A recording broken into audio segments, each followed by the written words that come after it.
इस एपिसोड के आगाज़ में आप देखेंगे उरूज और उसके भाई आपस में बातें कर रहे थे। इसी दौरान दरवाजे पर दस्तक होती है। जब उरूज दरवाज़ा खोलता है तो एक बच्चा उसे ख़त देता है। ये इज़ाबेल का ख़त था, जिसके बाद उरूज उसे खोलकर पढ़ने लग जाता है। इज़ाबेल लिखती है, कैलमनूस के बारे में मुझे बहुत अहम मालूमात हासिल हुई है। सुबह सवेरे बाज़ार की पिछली गली में आ जाना। इसके बाद अगला दिन शुरू हो जाता है। उरूज उस जगह आ जाता है जहाँ इज़ाबेल ने उसे बुलाया था। उरूज कहता है, क्या मालूमात हासिल की है तुमने? इज़ाबेल कहती है, ओनिता के चंद जंगी जहाज़ जजीरा कैरिपा की तरफ निकले हैं। वहाँ से वो लोग रूम जाएंगे। कैलमनूस वालों ने ये मंसूबा तरतीब दिया है। उरूज कहता है, अबू मोहम्मद और किताब अहम है। उन लोगों ने इन दोनों को सही सलामत रूम पहुँचाने के लिए जंगी जहाज़ मंगवाए और वो उन्हें जजीरा कैरिपा से ले जाएंगे ताकि हमें अंदाज़ा भी ना हो। इज़ाबेल कहती है, अब तुम क्या करोगे? उरूज कहता है, हम उन पर समंदर में हमला नहीं करेंगे, हमें जजीरा कैरिपा पर ही हमला करना होगा। इसी दौरान योर्गो एक तरफ से जा रहा था, जिसके बाद वो उरूज और इज़ाबेल को बातें करते हुए देख लेता है। ये देखकर योर्गो कहता है, अच्छा तो तुम इज़ाबेल से छुपकर मुलाकातें कर रहे हो। इसी दौरान इसाक वहाँ पर आ जाता है। इसाक उसका गिरबान पकड़कर कहता है, तुम मेरे इंतकाम से नहीं बच सकते। ये कहते ही वो उसके पेट में खंजर घोंप देता है और योर्गो वहीं पर मर जाता है। इसाक ने उसके पेट में 3 बार खंजर घोंपा था। इसके बाद इसाक कहता है, मेरी खातून और मेरे बच्चों, अब तुम लोगों के रूहों को सुकून मिल जाएगा और मरने के बाद किसी शर्मिंदगी के बगैर मैं तुम लोगों का सामना करूंगा। यहाँ उरूज किलिचबे के पास पहुंच चुका था, जिसके बाद वो उनसे कहता है, हमें 3 जहाज़ों की ज़रूरत है किलिचबे, आपके अलावा कोई भी हमारी मदद नहीं कर सकता। ये सुनकर शाहीन कहता है, अब तुम कहाँ पर हमला करने जा रहे हो और तुम्हें 1-2 नहीं बल्कि 3 जहाज़ चाहिए? उरूज कहता है, तुम्हें इसके बारे में कोई खबर नहीं शाहीन, उन्होंने हमारे सिपाहियों को शहीद कर दिया है मगर तुम्हारे जहाज़ को हाथ तक नहीं लगाया। इतने डरपोक मत बनो। किलिचबे कहते हैं, मेरे पास एक जहाज़ है उरूज और मुझे उसकी ज़रूरत है। मैं अपने जहाज़ को ख़तरे में नहीं डाल सकता। उरूज कहता है, देखें किलिचबे, अगर मैंने इस मामले को हल न किया तो आप इस समंदर में कभी भी कोई जहाज़ नहीं भेज पाएंगे। इसी दौरान दरवेश वहाँ पर आ जाता है। दरवेश को देखकर किलिचबे अपनी जगह से खड़े हो जाते हैं और अदब के साथ दरवेश को सलाम करते हुए कहते हैं, खुशामदीद जनाब, आपको देखकर बहुत खुशी हुई। दरवेश कहता है, आपके पास तो बहुत सारे जहाज़ हैं और आप तिजारत से काफ़ी मुनाफा कर रहे हैं। अल्लाह आपको मज़ीद अता करे। मगर ये जो आपके पास सोना है, ये क्या चीज़ है? ये वो धात है जिसे कोई कुत्ता भी नहीं खा सकता। आप सिर्फ अपने सोने की खातिर बहादुर नौजवानों को अपना जहाज़ देने से इनकार कर रहे हैं। नाज़रीन, दरवेश कुछ बातें करके किलिचबे को जहाज़ देने पर रजामंद कर देता है। यहाँ आसिया दौड़ती हुई इज़ाबेल के घर आ जाती है। जब दसवीना दरवाज़ा खोलती है तो ये आसिया थी, जिसके बाद दसवीना कहती है, उरूज को सब पता चल गया, मेरी नज़रों से दफ़ा हो जाओ। ये कहकर वो दरवाज़ा बंद करके वापस जाने लगती है। इसी दौरान पीछे से आसिया कहती है, मुझे लगता है तुम्हारे बाबा का कत्ल हो गया है। ये सुनकर इज़ाबेल बहुत परेशान हो जाती है, जिसके बाद वो दरवाज़ा दोबारा खोलती है। आसिया कहती है, लोगों को बाज़ार में एक लाश मिली है, वो उसे हकीम के पास ले गए। वो कोई ईसाई था, मुझे लगता है वो तुम्हारे बाबा हैं।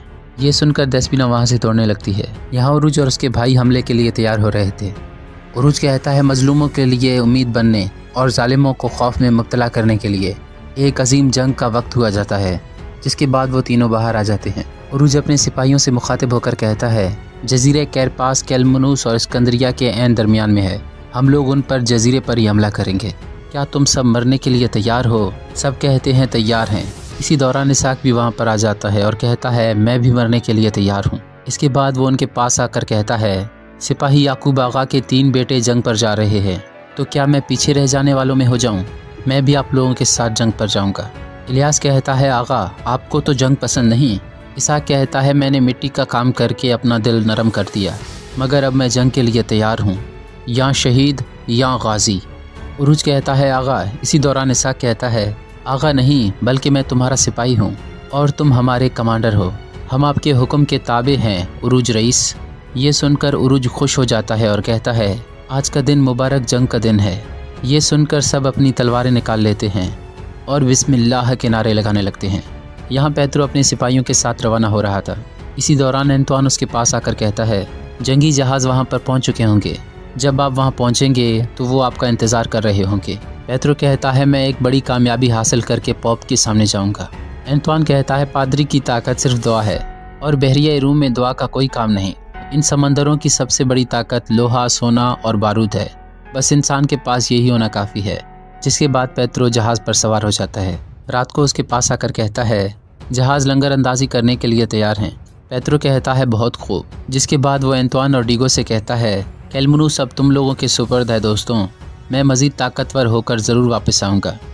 हो सकता है कि तुम लोगों के लिए उरूज और खिज़र का सर भी लाऊं। यहाँ देस्बिना तबीब के पास पहुँच जाती है। वहीं तबीब ने एक कमरे में योर्गो की लाश रखी हुई थी। जब देस्बिना उसके ऊपर से कपड़ा हटाती है तो ये योर्गो था।